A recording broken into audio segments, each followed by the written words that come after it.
Halep'ten haber gelmiş Devriye mahallesine. Halep'ten haber gelmiş Devriye mahallesine. Oy Memo Memo Memo Memo Mardinli'ye.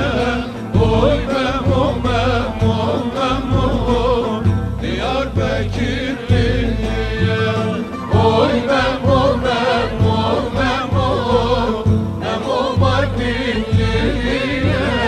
Oy Memo Memo Memo Diyarbakırlı'ya.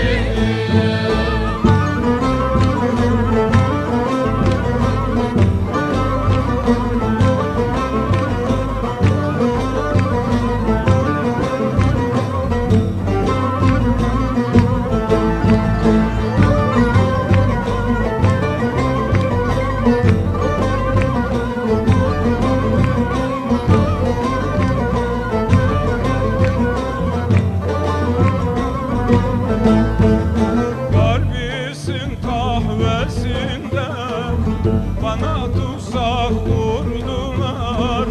Sol yanımdan habersiz hançer ile vurdular. Ve habersiz solumdan hançer ile vurdular. Oy Memo Memo Memo Memo Mardinli'ye. Oy Memo Memo Memo Diyarbakırlı'ya. Oy Memo Memo Memo Memo Mardinli'ye. Oy Memo Memo Memo Diyarbakırlı'ya.